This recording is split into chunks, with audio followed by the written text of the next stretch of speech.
Né? Sou coordenadora geral do sindicato. Tá, coordenadora geral. Estamos entrando aqui já na nossa conversa, no nosso debate de hoje. As pessoas vão entrar, vamos só esperar um pouquinho. Camila, Celso, só alguns minutos. Nós já estamos ao vivo aqui na nossa página. Deixa eu só ver quem que está entrando para eu poder anunciar. Opa, daqui a pouco começa. A gente fez o chamado aqui. O pessoal está chegando. Chegou a Alessandra Araújo. Boa noite, Alessandra. Chegou a Neide, o Silvestre, chegou a Raquel, a Márcia. Boa noite a vocês. A Gisele, sempre presente aqui. As pessoas estão chegando aos poucos para essa conversa muito importante. Chegou o Eduardo também, boa noite.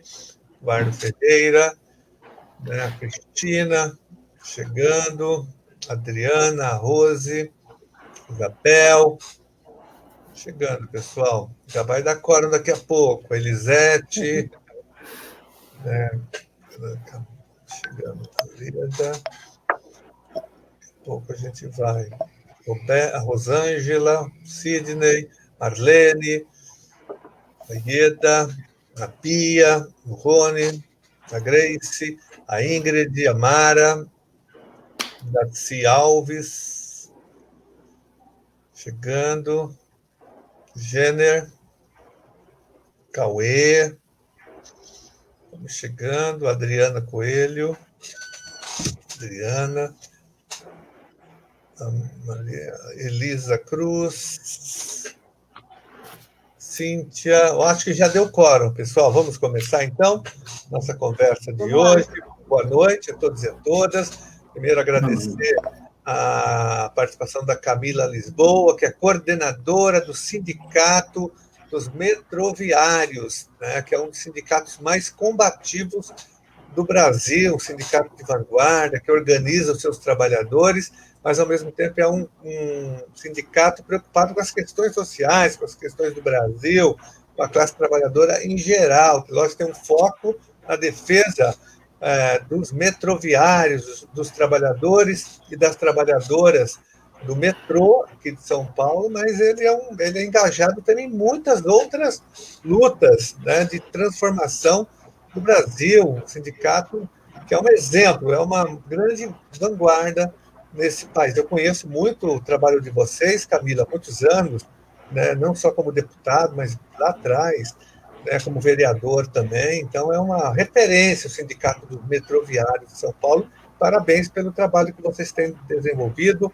Camila, a gente está tentando ver se consegue conectar também o Sérgio Carioca, mas está com uma dificuldade técnica lá, no celular dele.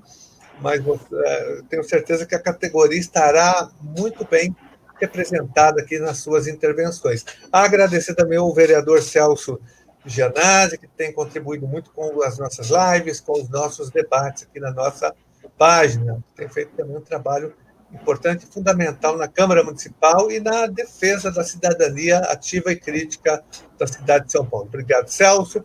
Obrigado, Camila, pela presença de vocês. E nós vamos debater inicialmente, Camila, nós queremos ouvir, na verdade, você, né, que é uma trabalhadora do metrô. Nós sabemos que a situação lá é grave também, né? Os trabalhadores do metrô estão expostos, não tem os EPIs, enfim, eu queria que você falasse um pouco desse plano de emergência que vocês estão defendendo, que é um plano importante. Qual é, Camila, a situação hoje dos metroviários? Boa noite, Carlos Gianazzi, Celso Gianazzi, todo mundo que está assistindo aí a live. Legal abrir esse espaço, essa oportunidade para a gente falar um pouquinho sobre isso. É muito difícil a gente ter espaço na grande imprensa, né? O governo Dória, a Prefeitura de São Paulo, o próprio governo federal também, né? Blindam muito o espaço para os trabalhadores e as suas organizações se expressarem. Então, é muito importante a gente recorrer a esses recursos e legal os parlamentares abrirem esse espaço para a gente. A nossa luta pelo plano de emergência no metrô, ela parte de uma ideia Primeiro, talvez a gente fale um pouco disso ao longo da live, mas toda uma situação mais geral no país, né? A conduta que o presidente Bolsonaro está tendo em relação às medidas de isolamento social, como enfrentar a pandemia e tudo mais, que hoje teve um capítulo importante, né? Com a demissão do Mandetta, o ministro da Saúde. Então, a gente tem toda uma discussão sobre isso e tal, mas no estado de São Paulo, e particularmente para o metrô, a gente parte de uma reivindicação que não tem a ver só com o metrô, mas tem a ver com a quarentena de conjunto, né? As medidas de isolamento social de conjunto que estão sendo implementadas pelo governo do estado, que, na nossa opinião, apesar de estar cumprindo um papel de reconhecer que existe uma pandemia, que são necessárias medidas de isolamento social, né? Apesar de não ter nada a ver com a linha negacionista do governo Bolsonaro, na nossa opinião, as medidas de quarentena do governo do estado, elas também são bastante limitadas. Limitadas porque elas não promovem a quarentena para o conjunto da população. A gente sabe que uma boa parte dos trabalhadores e das trabalhadoras estão em casa, os professores, os estudantes, funcionalismo público, uma boa parte está em casa, isso é importante, mas a gente acha que seria importante mais gente estar em casa, mais gente não estar sendo obrigada a ir trabalhar. E, na nossa opinião, tem muitos setores não essenciais, principalmente da iniciativa privada, muitas indústrias que produzem insumos que não são essenciais nesse momento, que o governo do João Dória preservou desde o início da quarentena. Preservou em que sentido? De preservar o lucro dos donos dessas empresas, né? Dos patrões dessas empresas, e não preservar o direito do trabalhador poder ficar em casa, se proteger da doença e proteger a sua família da doença. Isso tem um impacto direto no metrô de São Paulo e no transporte público. Por quê? Porque a pessoa que precisa trabalhar, ela precisa pegar o metrô, ou precisa pegar o ônibus, ou precisa pegar o trem, e isso causa a superlotação e a aglomeração. As medidas que foram tomadas desde o dia 16 de março, elas já tiveram impacto no metrô. Então, para vocês terem uma ideia, o pessoal que está nos assistindo ter uma ideia, a gente hoje tem, na semana do dia 30 de março, o menor índice de quantidade de pessoas andando no metrô foram 650 mil pessoas. Isso é pouco em relação ao período anterior de normalidade, que a gente transportava de 3 a 4 milhões de pessoas por dia. Então, houve sim um impacto no metrô. Essa superlotação, ela já se alterou ao longo da quarentena oficial.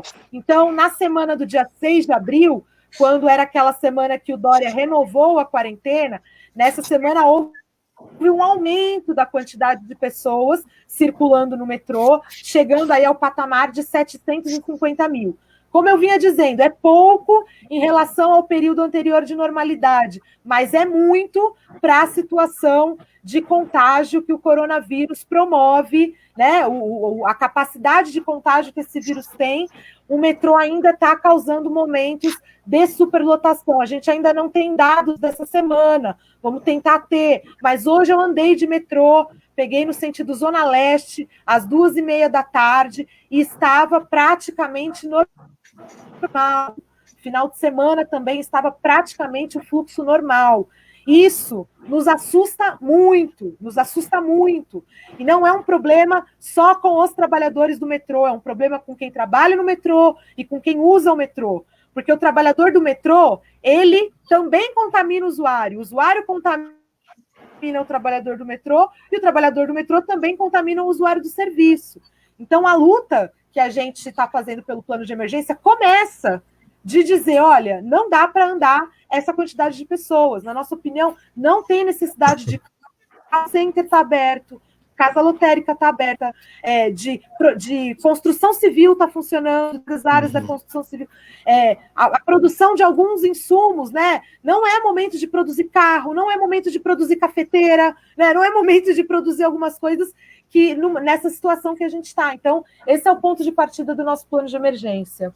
Tá, vamos só, olha, Celso, só falar, quero aqui Mandar um alô para Maria Eduarda Bernardes, de 15 anos, que está acompanhando a nossa live. Parabéns, bacana, Maria Eduarda, que é a filha do Jenner Bernardes. Obrigado aí pela participação de vocês. Celso. Ô, Camila, primeiro deixa eu cumprimentar e parabenizar pelo grande trabalho que vocês fazem à frente dessa categoria dos metroviários, importantíssima aí para toda a população. Parabenizar também o deputado Carlos Gianazzi aí pela iniciativa de trazer esse assunto aqui para que a população possa ter acesso a essas informações que vêm de dentro do conjunto dos trabalhadores, é uma informação correta, sem desvio, vem dos trabalhadores, e também cumprimentando aqui as pessoas que estão nos acompanhando aqui nas redes sociais. Só, Camila, quando você fala que você pegou o metrô e estava normal, o fluxo normal, o que significa... entendi que estava lotado, é isso, né? Porque o metrô, aqui na cidade de São Paulo, ele vive muito lotado, né? Transportando muitas pessoas, como você citou o número aí. E aí, tal qual os serviços de saúde, de segurança, foram classificados como serviços essenciais, o transporte público na cidade de São Paulo, o metrô especificamente, ele não se enquadra nessa classificação de serviços essenciais? Será que ela ouviu? Com certeza se enquadra. Ouvi. Com certeza se enquadra. A gente tem tratado toda essa discussão a partir dessa ideia de que nós temos um papel essencial, um papel comunitário a cumprir nesse momento. A gente sabe da importância de transportar os profissionais de saúde, né, médicos, enfermeiros, enfermeiras, técnicos de enfermagem, todo o serviço de manutenção hospitalar, da limpeza hospitalar, o próprio serviço de limpeza pública, segurança pública, bombeiros. A gente tem consciência que os trabalhadores do metrô têm exatamente essa responsabilidade. É por isso que a gente está chamando a atenção para a necessidade de ter alguma medida para o metrô, porque desde a primeira coletiva de imprensa que o governo do estado deu, não houve nenhuma medida direcionada ao transporte público. Houveram medidas que impactou no transporte público. As medidas diretamente relacionadas não houve. Inclusive, estava acompanhando a reportagem do Fantástico sobre as medidas que foram tomadas em Portugal. O metrô de Lisboa, por exemplo, tomou a seguinte, diferente de validação dos bilhetes e tudo mais, mas eles tomaram uma medida específica para o metrô, para evitar aglomeração. E isso ainda não foi tomado no metrô de São Paulo. E, só, Carlos, só complementar, se ele foi classificado como serviço essencial, Camila, não deveria ter sido colocado a testagem em massa para os trabalhadores do metrô, para que a gente não tenha a falta desses trabalhadores e o metrô não pare na cidade de São Paulo? Sim, essa é uma das nossas principais reivindicações. Queria explicar para vocês e para as pessoas que estão nos assistindo, é o seguinte... assim como nós estamos vendo um colapso no sistema de saúde, que é um serviço essencial, nós queremos alertar a sociedade paulistana, principalmente, porque é quem usa o metrô de São Paulo, que o transporte público, particularmente o metrô, pode entrar em colapso, sim. Por que pode entrar em colapso? Primeiro, porque tem uma parte dos trabalhadores que estão afastados, corretamente afastados, porque fazem parte do grupo de risco. Nós brigamos para que eles pudessem ter o direito de ficar em casa preservando a sua saúde. Em segundo lugar, a relação das pessoas no trabalho, veja só, os operadores de trem, por exemplo, que é quem transporta mesmo as pessoas, que é quem faz o trem andar, né? As escalas dos operadores de trem, eles convivem entre 40 e 50 pessoas. Se uma pessoa estiver contaminada, ela pode passar para todo mundo. Ultimamente, o que o metrô de São Paulo tem feito? Se o funcionário teve contato com alguém que está contaminado, o metrô de São Paulo tem falado, então você fica 14 dias em casa. Que não é uma medida errada, ok, 14 dias em casa. Só que se você deixar 40 operadores de trem, 50 operadores de trem em casa, não vai ter trem. Não vai ter trem para o metrô cumprir o seu papel essencial, né? E para que não tenha superlotação, porque quanto menos operador, menos trem. Quanto menos trem, mais aglomeração, certo? Então, diante disso, qual é uma das nossas principais reivindicações? testar a categoria metroviária. O Dória já determinou que vai dar prioridade para os profissionais de saúde e também para os profissionais da segurança pública, para testagem. Então, a gente ontem fez uma reunião com o secretário de transportes, secretário executivo de transportes, e foi a principal solicitação que a gente apresentou. Ele deu uma sinalização de que isso pode ser possível, a testagem em massa dos trabalhadores do metrô. A gente acha que isso é fundamental para que o sistema metroviário não entre num colapso, que não tenha que ficar todos os trabalhadores, todos os operadores de trem, todos os operadores do Centro de Controle Operacional, não sei, muita gente sabe, ouve, né, a sigla, o CCO, né? Esse lugar é o cérebro do metrô. Se os trabalhadores do CCO, se uma escala de trabalhador do CCO ficar toda afastada, não tem como o metrô funcionar. E se não tiver como o metrô funcionar, isso tem uma repercussão grave para o funcionamento da cidade nessa situação de pandemia. Então, assim, a luta pela testagem, eu acho que tinha que ser a testagem em massa no país inteiro. Sou totalmente contra essa conduta do governo federal e do próprio Dória, né, de uma forma geral. Acho que tinha que ser testagem em massa. Mas se for para selecionar, para escolher, para dar prioridade, tem que entrar os trabalhadores do transporte público pela relação que a gente tem com a quantidade de pessoas que a gente tem e porque nós somos parte de um serviço essencial. Se o metrô não funciona, o médico não chega, o enfermeiro ou a enfermeira não chega e a pessoa que está doente não consegue buscar ajuda. Olha, Camila e Celso, tem uma intervenção aqui importante que eu quero comentar do Antônio Carlos Pereira, que é de Campinas. Ele disse que lá em Campinas retiraram metade da frota, os pontos ficam lotados e os ônibus abarrotados. Triste, muito triste preservar patrimônio privado a custas de tanta morte. Eu tenho recebido muito essa denúncia, Camila e Celso, do pessoal do interior, né, que eles retiraram os ônibus. Está tendo superlotação em várias regiões, em Campinas, em Ribeirão Preto, em São José do Rio Preto, em São José dos Campos, nas grandes cidades e também no transporte intermunicipal dessas cidades para cidades menores. E o que acontece é que, pela redução drástica do número de ônibus, que vai beneficiar apenas os donos, os empresários dessas empresas, o vírus vai sendo transportado para as cidades pequenas também. Por exemplo, em Ribeirão Preto, tem uma cidade próxima que é Pontal. Lá, os trabalhadores de Pontal, que trabalham em Ribeirão Preto, estão pegando os ônibus lotados e estão levando o vírus para Pontal. É assim que o vírus se espalha pelo interior paulista, que tem uma certa semelhança com o que a Camila está colocando aí na questão do metrô. Isso é preocupante, porque se os metroviários adoecerem, não vai ter mais metrô na cidade de São Paulo, e sem metrô a cidade entra num verdadeiro colapso, mesmo, e mesmo com a quarentena, não é isso, Camila? Sim, sim. Inclusive, queria compartilhar com todos vocês, olha, os dados que nós temos de trabalhadores do metrô contaminados. Nós temos 77 pessoas que foram afastadas, dentre elas, 28 pessoas fizeram teste, foram contaminados, ficaram doentes, né? 2 pessoas já ficaram doentes, já se curaram, já voltaram ao trabalho. Tem 28 pessoas que têm os sintomas, mas não fizeram teste, estão afastados pela apresentação dos sintomas. E tem mais umas 20 pessoas que trabalharam com quem estava contaminado, e aí essas pessoas foram afastadas. Isso entre os trabalhadores efetivos do metrô, né? Tem uma grande parcela de trabalhadores que são trabalhadores das empresas terceirizadas, que, inclusive, a conduta está sendo assim, pior ainda. No metrô já está ruim, nessas terceirizadas está sendo pior ainda. Viu? Queria falar para vocês, falar para o Celso, para o Carlos Gianazzi, falar para todo mundo que está nos ouvindo, que essa semana aconteceu um absurdo, que uma das empresas contratadas da limpeza, da linha 3 do metrô, demitiu 100 funcionárias.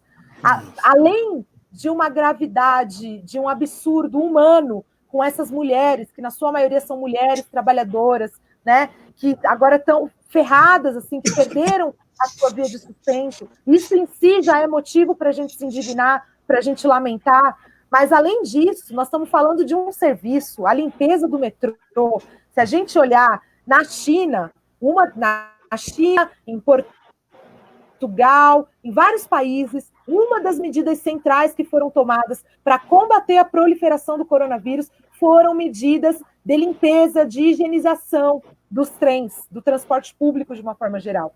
Essas mulheres da limpeza, que outro dia rodou aí pelos grupos de Zap um relato bonito de uma colega de trabalho da limpeza que falou que estava limpando o metrô na estação São Judas, eu acho, na linha 1 azul, e aí os usuários do metrô começaram a aplaudi-la por causa do papel que ela estava cumprindo, né, de limpar o metrô, de garantir a higienização dos trens. E, infelizmente, a Guima, que é essa empresa terceirizada da linha 3, demitiu 100 trabalhadoras e também com a anuência do metrô de São Paulo, né? Porque, assim, como é que o serviço de limpeza vai perder o seu efetivo dessa forma, né? Então, mais uma coisa aí que eu queria registrar, que tem sido parte da nossa briga, do nosso plano de emergência, a luta pela preservação do emprego e dos direitos, né? Isso é muito importante.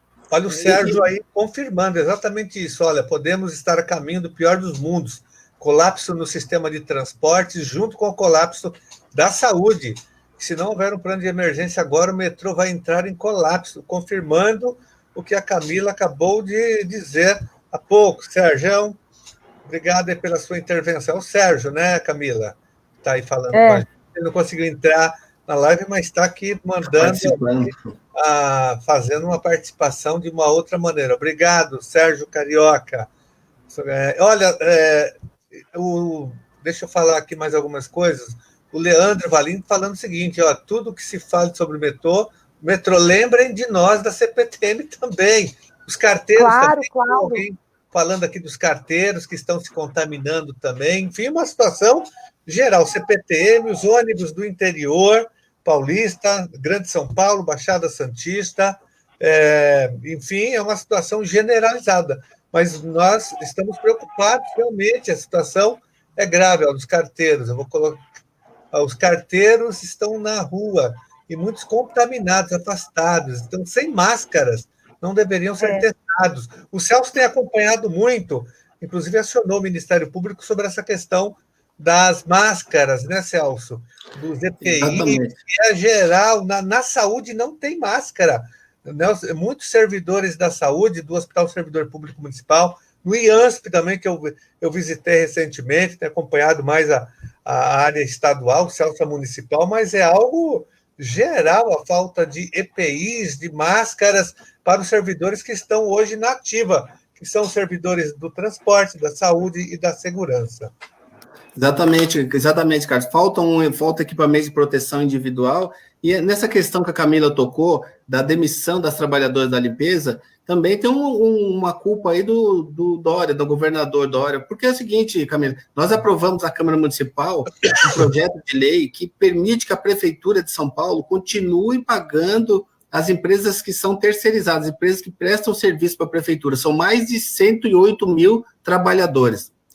E o compromisso dessas empresas com a Prefeitura é não demitir nenhum funcionário, nenhum trabalhador nesse momento, né, momento grave. Então, assim, não pode, o pessoal da limpeza é fundamental nesse momento, né? E aí eu queria fazer duas perguntas para você, se você pudesse falar com a gente aqui, Camila. Uma, existe uma diferenciação agora entre as linhas privatizadas, a linha amarela e as linhas normais, e se tem, se vocês, as empresas estão dando, se o metrô está dando equipamento de proteção individual, luvas, e está fazendo alguma higienização específica nas composições. Tá. Não, sobre os EPIs, é outro tema muito caro aí do nosso plano de emergência, porque também o tema EPI é um capítulo à parte, essa luta nossa que a gente fez.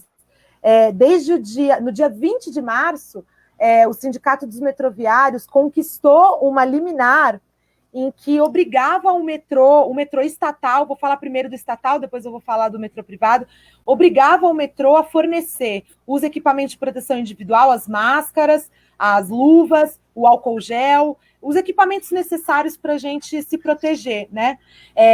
Então, essa foi uma luta que a gente teve que, infelizmente, a gente teve que recorrer à Justiça do Trabalho, né? Infelizmente, a gente teve só essa garantia através de uma liminar. Num primeiro momento, o presidente do metrô, e sempre que eu falar presidente do metrô, eu gostaria que as pessoas que estão nos assistindo também associassem ao governo Dória. O metrô é uma empresa estatal, né? Não é uma empresa particular que o presidente do metrô faz o que quer. É bastante alinhado com o governo do estado, então estou dizendo isso porque tem bastante responsabilidade do governo Dória nas coisas insuficientes que vêm sendo feitas no metrô. E aí a gente conquistou na justiça o direito dos equipamentos de proteção individual e também o afastamento, porque num primeiro momento o presidente do metrô queria afastar as pessoas acima de 70 anos, e não os de 60, como era a orientação da OMS. Ele só muda depois que a gente consegue essa liminar, e essa liminar previa também multa ao metrô, mediante a possibilidade de não cumprir as suas determinações. Mesmo assim, os equipamentos que foram fornecidos são equipamentos insuficientes, não são exatamente adequados. É uma coisa assim, até que é uma sátira, né, com a cara do trabalhador e da trabalhadora do metrô. No materialzinho da máscara estava escrito assim, trocar de 2 em 2 horas. E na orientação do metrô estava falando trocar de 15 em 15 dias, que é uma coisa que vai totalmente qualquer orientação sanitária da Anvisa, né, de qualquer lugar. É verdade que existe uma crise de EPI no mundo hoje, né? Eu sei disso, todo mundo sabe disso. É uma crise de EPI também para os profissionais da saúde e tudo mais, mas a gente acha que desde o começo, desde o início da crise pandêmica, o metrô não deu uma atenção necessária a essa demanda. Inclusive, tinha álcool gel vencido nas estações. A gente estava reunido com o setor de recursos humanos da empresa no dia 16, quando a gente constatou lá que o álcool gel estava vencido, né? O que é lamentável, né, gente? Assim, né? A gente precisa trabalhar com tranquilidade, não é possível que uma empresa do porte do metrô, né, não tenha o álcool gel na validade. E hoje ainda não tem máscaras para todos. O pessoal da manutenção, por exemplo, que é o pessoal que trabalha menos exposto aos usuários, mas pelo fato de estar trabalhando, de estar na rua, de estar em contato com outras pessoas, também precisa usar máscara, isso também não foi fornecido, né? Hoje já tem uma orientação mais geral de que qualquer máscara é melhor do que nenhuma máscara, né? Então, assim, a gente preserva ainda essa luta pelos EPIs adequados, mas a gente também está fazendo um protesto. Daqui a pouco eu vou pegar lá, que não está aqui, eu vou pegar a máscara que a gente fez do sindicato, que a partir de amanhã, muitos trabalhadores das estações vão estar trabalhando com a máscara do sindicato, uma máscara de pano, escrito "a vida acima do lucro", para a categoria entrar nessa luta, que não é uma luta só nossa, é uma luta de toda a sociedade, né? Então, esse é o tema dos EPIs. Nos metrôs privados também houve uma dificuldade da implementação dos EPIs, né? Num primeiro momento, inclusive, a empresa, teve gente que foi trabalhar com a máscara por conta própria, a empresa mandava tirar num primeiro momento, agora isso já mudou, né? Já houve, inclusive, uma alteração de escala na via 4, na linha 4 amarela, né? Também na linha 5, mas também há uma dificuldade lá de ter toda a segurança necessária, né? O que mais nos dificultou nesse processo todo, está dificultando, é a falta de canal de diálogo que a direção do metrô e o governo do estado não estabeleceram com a gente. Desde o dia 24 de março, quando a gente enviou esse plano de emergência, a primeira vez que a gente foi recebido foi ontem, sabe? E nós já vamos aí para quase um mês de uma situação que não é possível que o transporte público seja tratado dessa forma, né? Olha, você perguntou... E tinha mais alguma outra coisa? Como a gente sabe que o vírus ele permanece nas partes metálicas por muito tempo, existe algum tratamento específico para ao final de cada viagem, Camila? Não, isso não, absolutamente não. Ao final de cada viagem, não. Segundo a informação do metrô, houve sim uma periodicidade menor das limpezas. Mas, assim, não, absolutamente depois da viagem, não. E nem quando o trem chega nos pátios, porque quando o trem chega no pátio, muitos trabalhadores da manutenção vão atuar no trem, né? Para consertar, para avaliar e tal. E muitas vezes as pessoas tiveram que entrar no trem sem ter a higienização, né? Então, há uma orientação do metrô de ter uma limpeza mais recorrente, mas não chega nem aos pés do que a gente viu na China, que foi a higienização de 2 em 2 horas, ou mesmo em Portugal, em que a higienização era quase que diária. Isso não está acontecendo no metrô de São Paulo, em parte porque esse serviço da limpeza é um serviço que é muito precarizado. As pessoas que trabalham nessa área ganham muito pouco e poucos funcionários, né? Então, está cobrando seu preço agora, né, nessa crise. Camila, se o metrô, que é uma empresa estatal forte, né, com muitos recursos, não toma essas providências, fica imaginando a CPTM, fica imaginando o transporte público, os ônibus de São Paulo, em todo o estado de São Paulo, que não tem mesmo aí limpeza, higienização, a situação deve ser muito mais grave ainda. Agora, inadmissível o metrô não tomar essas providências. Aqui eu emendo aqui uma intervenção do Sérgio, né? O Sérgio, que é o Sérgio Carioca, que estaria participando aqui. Ele fala o seguinte: é importante uma ação dos deputados que garanta segurança para os funcionários dos transportes, testes de EPIs e um plano de emergência que diminua o fluxo de passageiros. Se não houver esta ação agora, vamos ao pior dos mundos. Sérgio Carioca, nós estamos pressionando bastante na LESP, apresentamos projetos de lei, acionamos o Ministério Público, há todo um esforço de uma parte, logicamente, da LESP, não de toda dela, né? Pelo menos da oposição, de pressionar o governo nessa direção que você apontou. Tá? E você também tem uma outra intervenção importante aqui, olha, o absurdo do governo. É importante isso, eu não terminei de falar. Vamos ver o que você já falou. Segurança aos funcionários. E a outra, que é da nossa área aqui, que é da educação, que garantia a merenda dos estudantes carentes. 2 medidas que vão na contramão da quarentena, né? Devemos nos unir, metroviários e professoras. O Zafalão também falou sobre isso aqui. O Dória, né, trabalhando contra a população, contra os metroviários, contra as crianças, contra os alunos da rede estadual. Mas você queria falar dessa liminar, não é isso, Camila? Sim, desculpa, isso que o Sérgio falou é muito importante. A gente conquistou a liminar no dia 20 de março. No dia 8 de abril, na semana passada, essa liminar foi cassada pela juíza, a presidente do TST, Cristina Peduzzi, cassou a liminar que obrigava o básico. Essa liminar, ela obrigava o básico, que é a garantia dos EPIs e o afastamento do risco. E ela cassou essa liminar com a alegação de que o nosso sindicato não tinha o poder formal de representar os trabalhadores terceirizados, porque na liminar que a gente conquistou, essa obrigação era para a empresa principal e também para as terceiras.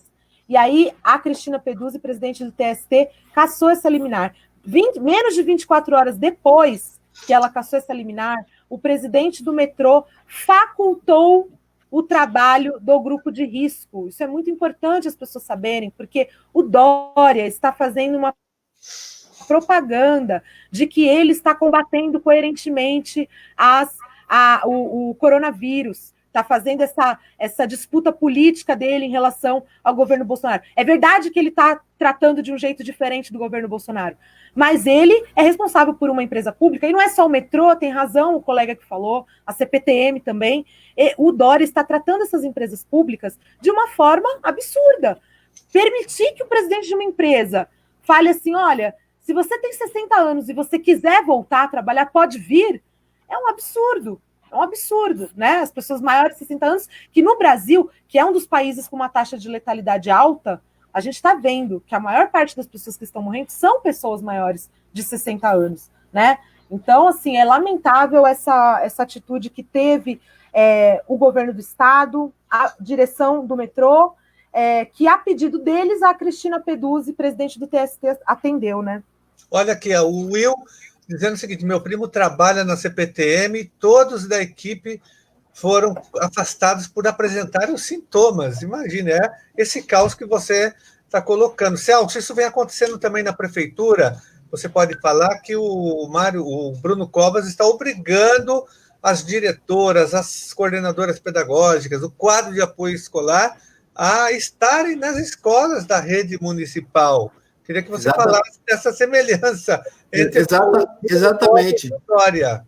Exatamente, eles fazem uma defesa do isolamento, tudo, só que ele coloca esses trabalhadores, são os gestores das escolas, os trabalhadores, os servidores do quadro de apoio da educação, são mais de 4.000, Camila, 4.000 servidores nessa situação, e eles se deslocam de transporte público, eles usam ônibus, o metrô, então fazem uso desse, estão se arriscando, estão se colocando a exposição do vírus desnecessariamente, é uma covardia que se faz com os servidores, além das pessoas, dos trabalhadores das terceirizadas, da limpeza que estão nas escolas. Então, desnecessariamente se faz isso. Agora, quando você fala, Camila, quando a gente fala em EPI, da dificuldade de comprar, o mundo todo está comprando, é um ponto. Agora, quando você fala da higienização do plano de emergência para que as composições sejam higienizadas a cada 4, 3, 4, não sei qual é o horário, o período que vocês determinaram, que vocês acham aconselhável, mas não fazer isso é um crime, só depende do governo do estado, de contratar as pessoas, né, os trabalhadores, para que façam isso. Esse plano de emergência é emergencial, assim, desculpe a redundância, mas é um absurdo não ter. Isso. Fala aí, Janine. Não pode. Olha, aqui, olha, a vida não pode estar acima do lucro, Luciana Santos. Então, uma das coisas que a gente está propondo no plano de emergência são várias, né? Mas vou falar duas assim bem concretas. Uma delas é que o metrô ele pode alterar o seu horário de funcionamento, sabe? Isso está acontecendo no metrô do Rio Grande do Sul, por exemplo, que tem uma demanda menor do que o metrô de São Paulo. Isso está acontecendo lá. Aqui poderia acontecer isso. A gente, pelo conhecimento que a gente tem de trabalhar no metrô, a gente sabe que o horário de pico, que a gente chama o pico da noite, tem um horário ali, por volta das 10 da noite, que muitas estações ficam cheias por causa do fluxo das faculdades. Tem muitas faculdades próximas a São Joaquim, Barra Funda, São Judas, uma série de estações. Essas faculdades, elas estão fechadas, porque não está nada funcionando. Então, não tem necessidade do metrô ficar aberto até meia-noite, meia-noite e meia. Isso poderia ser uma medida que altera o transporte, né? Que a sociedade vê uma disposição de estar fazendo alguma coisa diferente a quarentena, né? De manhã eu nem acho que precisa alterar o horário, porque tem muita gente de serviço essencial que sai para trabalhar bem cedinho. Mas fechar mais cedo o metrô, isso poderia ser uma alternativa. Outra alternativa que a gente está propondo, e a gente propõe assim, a partir da experiência de quem trabalha no metrô, vocês já devem ter ouvido, muitos que estão assistindo aí, aqueles anúncios públicos que a gente fala, né?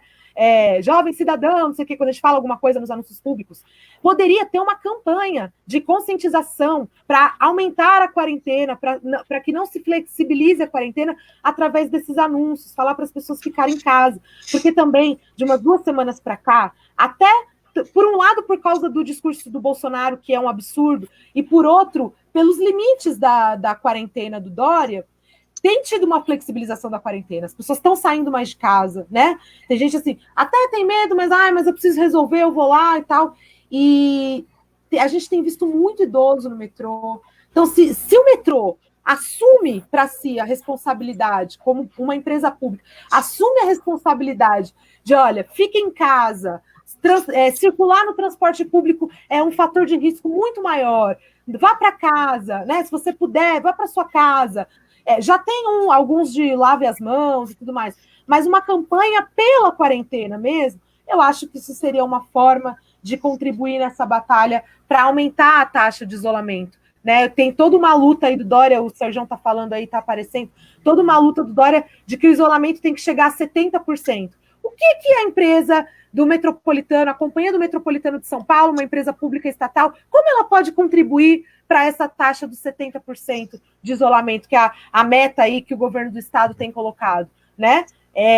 Por enquanto não está contribuindo, né? E nem o governo do estado, de certa forma, uma vez que a empresa é pública estatal. Mas olha, poderia contribuir.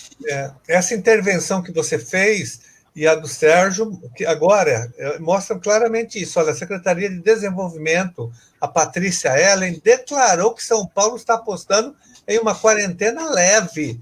Então, esse discurso ele é muito diferente do que o Dória vem falando, né? O Dória tem um discurso, mas uma prática muito diferente do que ele vem falando naquelas coletivas. Então, ele faz política, nós estamos vivendo aqui uma briga da direita com a extrema-direita, ele versus Bolsonaro, que é um maluco, que é um genocida, um assassino, né? E ele aparece como o salvador da pátria, como uma pessoa sensata, mas perto do Bolsonaro, qualquer pessoa é sensata, né? Qualquer pessoa é sensata. Agora, na prática, o Dória vem atacando a população e, sobretudo, os trabalhadores. Ele não garante a proteção social para que haja a quarentena, o isolamento físico da população. Ele tem que ser financiado com recursos, com renda básica, com renda mínima. Se na merenda escolar ele entrou na justiça para que só algumas crianças recebam e não todas, imaginem vocês no plano mais geral, não há nenhum programa de amparo à população, de renda básica, de renda mínima. Ele, por exemplo, está sacrificando os servidores, retirando direitos, diminuindo os salários, tirando vale-refeição, vale-transporte, mexendo no 13º, no abono de férias. Ele baixou um decreto agora, recentemente, atacando ferozmente benefícios e direitos dos servidores estaduais, sem ainda contar que ele demitiu milhares de servidores terceirizados da área do transporte escolar, da área da merenda escolar, as cuidadoras de crianças com deficiência da rede estadual de ensino, foram todas demitidas agora no auge da pandemia. Então, o que o Dória fala, você não escreve, né? Um discurso para a televisão, um discurso para enfrentar lá, dizer que ele é melhor do que o Bolsonaro, não é, até porque aquela primeira medida provisória do Bolsonaro, né, que autorizava as empresas a demitirem por 4 meses os trabalhadores, teve o apoio imediato dele, ele apoiou na hora, né? Ou seja, contra os trabalhadores todos se unem. O Rodrigo Maia, que aprovou ontem aquela medida provisória, acho que 905, que é uma reforma trabalhista selvagem, que ataca ferozmente os direitos dos trabalhadores, que vai obrigar os trabalhadores a trabalharem aos domingos, que vai parcelar as férias em até 12 meses. Ele pode dar 2 dias por semana de férias, se ele quiser, o empresário. Né? O 13º será totalmente parcelado também em até 12 vezes. Ele enfraquece o acidente de trabalho, o acidente não, né? O acesso a... acidente de percurso, né? Isso, exatamente. Ele não reconhece mais uma pessoa sofre um acidente no metrô, por exemplo, indo para o seu trabalho, isso não é acidente de trabalho mais.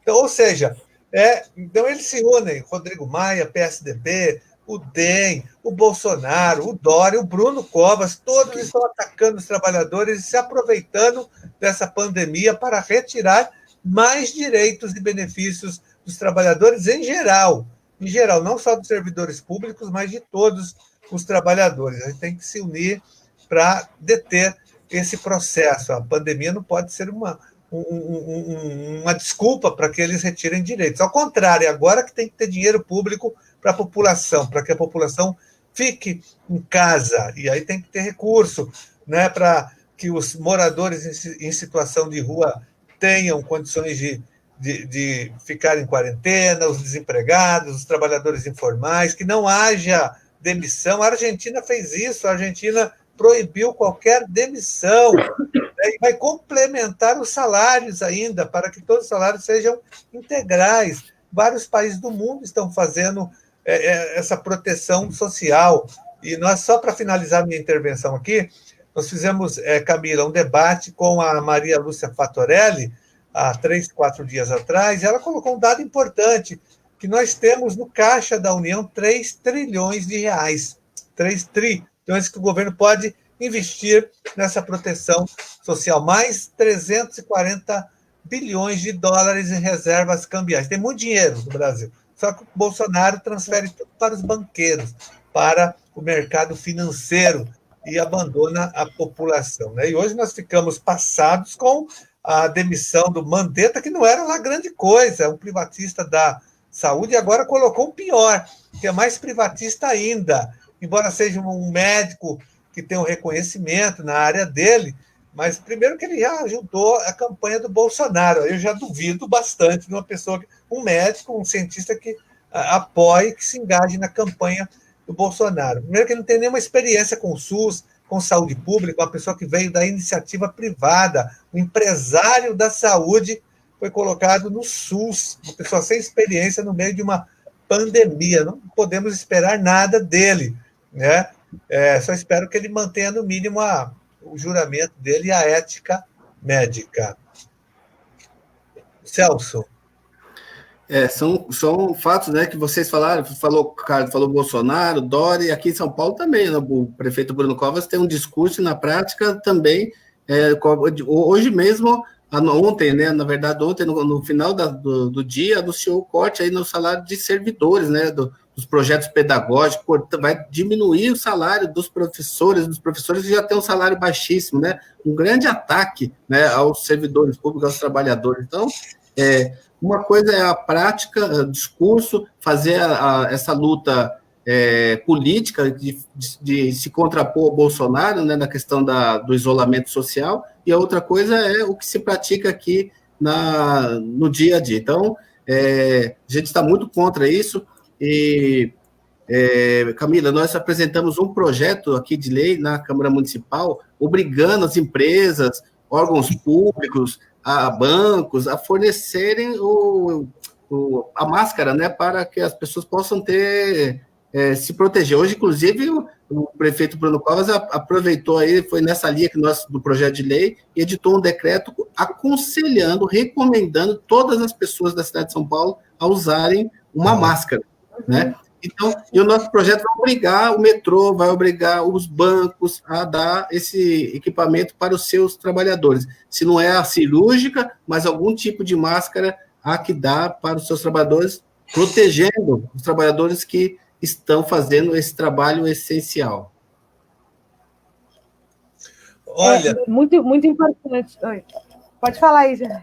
Eu queria só reforçar uma coisa que o Celso falou, que está aparecendo muito aqui na nossa live, que é essa questão que aconteceu agora na Prefeitura de São Paulo, que é um escândalo, que é um crime contra as professoras e os professores da rede municipal de São Paulo. Bruno Covas está reduzindo os salários de uma parte do magistério municipal. Isso é muito grave, porque ele é a porta de entrada para atacar os outros servidores e as outras áreas da educação. Ele deu uma orientação hoje, a Prefeitura, através da Secretaria Municipal de São Paulo, né, pedindo, ordenando que haja um corte dos projetos pedagógicos, JECs, TECs, todos esses projetos serão cortados e os professores vão ficar na mão. Tem professor que tem, nesses projetos, uma boa parte da sua jornada de trabalho. Isso é um crime. E nós vamos atuar. O Celso já entrou hoje, estava entrando com uma medida no Ministério Público, está pressionando o Celso, que é vereador, aí. Eu também estou, mas o Celso está mais na linha de frente dessa luta na Câmara Municipal, já pressionando o secretário municipal e pressionando o Bruno Covas a reverter esse ataque, a redução de salário de servidor público, de professora. Isso é um crime, isso é de uma crueldade sem precedentes. Eu devolvo a palavra à Camila. Desculpa, é que eu não queria perder essa oportunidade, que é importante esse tema. Claro, claro. Não, claro, assim, na verdade, parte do desafio da gente passar por essa crise, né, seria que os trabalhadores, aqueles que estão em casa e aqueles que estão na linha de frente, nos serviços essenciais, que eles estivessem, pelo menos, com a tranquilidade de ter os seus empregos e os seus direitos preservados, né? É o mínimo. A pandemia em si já é um desespero suficiente para a vida de todo mundo, né? Porque tudo bem que tem grupos de risco, tem pessoas mais vulneráveis, outras menos vulneráveis, mas ninguém quer ficar doente, né?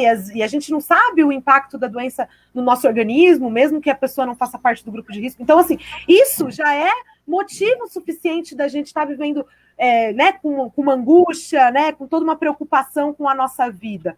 Então, o ideal era que a gente passasse por essa situação garantindo a preservação dos nossos direitos, dos nossos empregos e dos nossos salários. E, assim, infelizmente, o absurdo que a gente está assistindo, tanto aqui em nível municipal, quanto em nível estadual, quanto no país, é, assim, a saga do capital, né, para avançar sobre os nossos direitos. As MPs, a 927 e a 936, que foram justificadas pela pandemia, né, foram justificadas pela instituição de um estado de calamidade pública, elas já mostravam essa disposição de aproveitar a pandemia para flexibilizar direitos. Agora, com a aprovação da MP 905, a gente não tem mais dúvida disso, né, de que vão aproveitar um momento extremamente sensível para toda a sociedade no Brasil, no mundo inteiro, para aprofundar essa política de morte, né? Atacar direito, demitir gente no meio dessa situação é uma política de morte.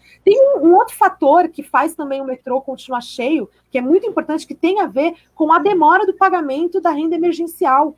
Enquanto não pagar, e tem muita gente que ainda não recebeu, a grande parte que tentou se cadastrar não recebeu, enquanto não pagar, as pessoas vão sair às ruas atrás do seu sustento. Isso daí é elementar. A pessoa está sem o que comer em casa, não tem a renda básica emergencial, vai sair para vender coisa na rua, vai sair para fazer um bico, por isso que o metrô fica cheio. Então, assim, nesse momento as coisas estão todas muito relacionadas, né? Se o governo federal não cumpre a medida lá de pagar os R$600 logo, o metrô de São Paulo vai ficar lotado, o metrô de São Paulo lotado vai ter mais contaminação, com mais contaminação vai ter um colapso do sistema, enfim. Né? Então, a gente está vendo uma bola de neve acontecendo, né? E tentando chamar atenção. Olha, não vamos deixar essa bola de neve crescer, porque isso vai ter um impacto social muito grave. Ô Camila, o governo federal, o primeiro setor que ele ajudou, assim, o primeiro sinal da pandemia, o primeiro setor que ele ajudou é o setor financeiro, os bancos. Ele deu 1,2 trilhão para o setor financeiro. Então, os bancos receberam essa bolada. Então, existe dinheiro, existe recurso, né? E esse dinheiro foi para os bancos emprestar para as empresas e para as pequenas empresas, né, médias, para as pessoas físicas com juros zero, mas essa contrapartida não tem. Então, dinheiro tem e tem que guardar, salvaguardar o direito dos trabalhadores nesse momento.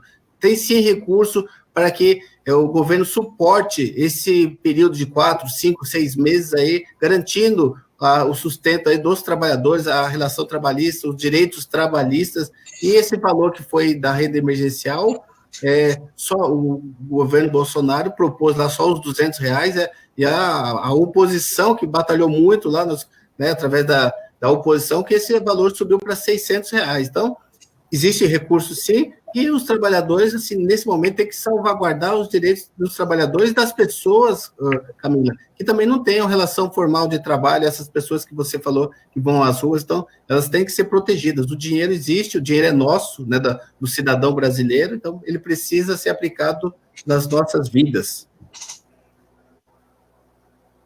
Camila, nós vamos já partir para o encerramento aqui da nossa live de hoje. Eu quero agradecer muito a sua presença, mas antes, se você quiser fazer uma consideração final, deixar uma mensagem aqui para as pessoas que estão acompanhando. Uhum. Eu não consegui sair aqui para pegar a máscara do sindicato, eu vou fazer isso quando vocês estiverem falando aí, para mostrar como é que tem uma frase. Tem uma frase aqui do André, Carlos, ó. Pode falar. O André coloca aí na tela, né, ó. O metrô não fornece máscaras N95 para todos e agora quer proibir que os metroviários usem máscara de pano, justamente no dia que o sindicato distribuiu máscaras. Olha lá, olha a máscara que o sindicato fez, não o governo. Isso, não, ó. O que está escrito na máscara? Deixa a gente ver. A vida acima do lucro. Ótimo, a vida acima do lucro, isso mesmo. Ô Camila, tem um decreto hoje. Tem um decreto falando da população da máscara. Isso, o André está falando aqui, eu também vi aqui as mensagens no WhatsApp, o metrô não está fornecendo as máscaras adequadas.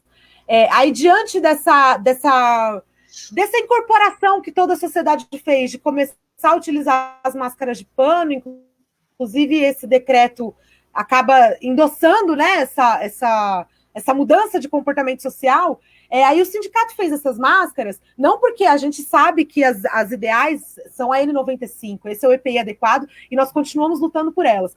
Mas o metrô manda ficar 15 dias com uma máscara, que é para trocar de 2 em 2 horas, e agora que a gente fez essa, o metrô está querendo proibir os metroviários de trabalhar com essa máscara, só porque é a máscara do sindicato, só porque a gente está tocando em questões aí que vão contra, né, a política da direção da empresa e também do governo do estado, né? A gente não está colocando, só para encerrar aqui, a gente não está colocando essas questões só porque necessariamente o sindicato está sempre brigando com a empresa, sempre brigando com o governo. Não, é porque a gente está vendo na prática, né, o que pode ser a consequência de nenhuma medida para o transporte público. A consequência pode ser o colapso do transporte público. Pode ser que não tenha operador. Eu vi aqui o Tiburcio estava falando, que é operador de trem, parece que ele vai ter que ficar afastado também. Cada pessoa que tem que ficar afastada, ela acaba, trabalhador do metrô, acaba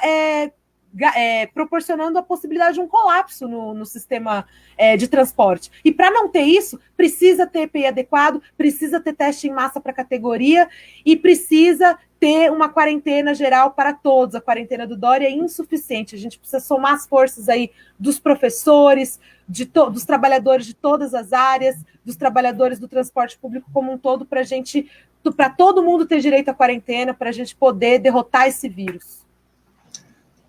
É isso mesmo. Olha, eu queria também ainda dizer o seguinte: tem muita gente aqui da educação entrando na nossa live, com razão, as professoras e as servidoras da rede municipal de São Paulo, que nós falamos agora dessa questão dos descontos do Bruno Covas nos projetos, no pagamento do magistério municipal, da manutenção criminosa dos servidores também da educação das escolas, gestoras, diretoras, coordenadoras pedagógicas e também o pessoal do quadro de apoio nas escolas municipais. Aí o Celso entrou com ação.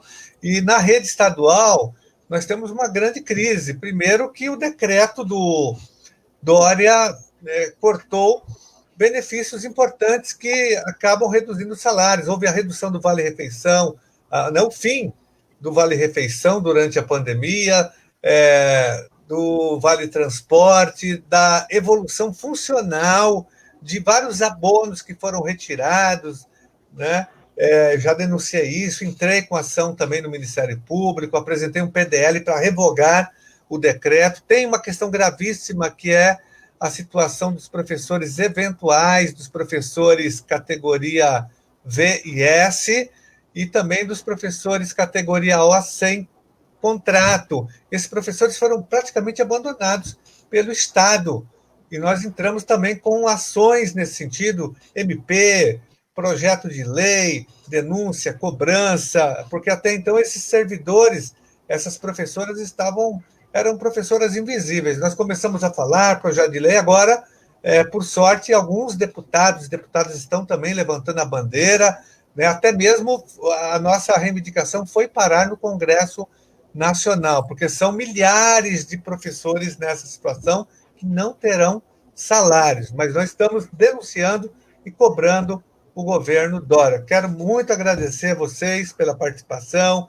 o vereador Celso Gianazzi, agradecer muito a Camila Lisboa, uma militante em defesa dos servidores dos metroviários, e participa também de muitas outras lutas. Parabéns a você, Camila, aos metroviários que você representa, e o sindicato, que é um sindicato extremamente combativo, um exemplo de sindicato que luta de fato em defesa dos seus trabalhadores e dos seus associados. Deixar um abraço aqui carinhoso para o Sérgio Carioca, que não conseguiu entrar aqui por uma questão técnica, mas deixou aqui algumas mensagens. Um abraço para você, Carioca.